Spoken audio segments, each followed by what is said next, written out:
U പ്രതിഭ MLA മകനെതിരായ കഞ്ചാവ് കേസിൽ മൊഴി മാറ്റി സാക്ഷികൾ. ഒരു ഫേക്ക് ന്യൂസിനെ പേരിൽ എനിക്ക് ഒരുപാട് കോളും മെസ്സേജും എല്ലാം എന്റെ ഫോണിലോട്ട് വരുന്നുണ്ട്.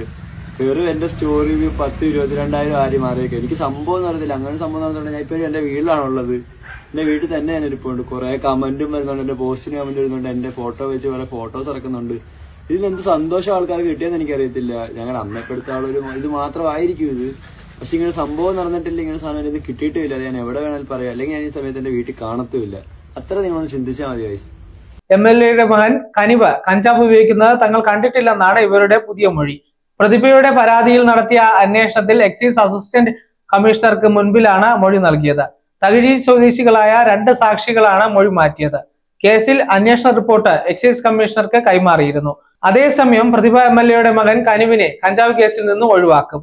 കനിവ കഞ്ചാവ് ഉപയോഗിച്ചതിന് തെളിവില്ലെന്നതിന്റെ റിപ്പോർട്ടിന്റെ അടിസ്ഥാനത്തിലാണ് നടപടി. കനിവടക്കം 9 പേരെയാണ് കേസിൽ പ്രതി ചേർത്തിരുന്നത്. പ്രതിഭ MLA നൽകിയ പരാതിയുടെ അടിസ്ഥാനത്തിലാണ് എക്സൈസ് അസിസ്റ്റന്റ് കമ്മീഷണർ അന്വേഷണ റിപ്പോർട്ട് തയ്യാറാക്കിയത്. അതേസമയം കേസിലെ അന്വേഷണ ഉദ്യോഗസ്ഥനായിരുന്ന കുട്ടനാട് എക്സൈസ് സർക്കിൾ ഇൻസ്പെക്ടർ ജയരാജിനെതിരെ നടപടി ഉണ്ടാകും. ഡിസംബർ 28-നാണ് തകഴിയിൽ നിന്ന് MLA മകൻ കനിവ് അടക്കം 9 പേരെ കുട്ടനാട് എക്സൈസ് സംഘം പിടികൂടിയത്. കഞ്ചാവ് ഉപയോഗിച്ചതിനും കൈവശം വച്ചതിനുമാണ് കനിവ് ഉൾപ്പെടെയുള്ളവർക്കെതിരെ കേസെടുത്തതെന്നാണ് FIR പറയുന്നത്. സംഘത്തിൽ നിന്ന് പിടികൂടിയത് 3 ഗ്രാം കഞ്ചാവാണെന്നും FIR പറഞ്ഞിരുന്നു. എന്നാൽ കഞ്ചാവ് ഉപയോഗിച്ചതിന് കേസെടുത്തത് മെഡിക്കൽ പരിശോധന ഇല്ലാതെയാണെന്നും മകനെ എക്സൈസ് സംഘം ദേഹോപദ്രവം ചെയ്തതിനാലാണ് കുറ്റം സമ്മതിച്ചതെന്നുമാണ് MLA മൊഴി. News desk zag news.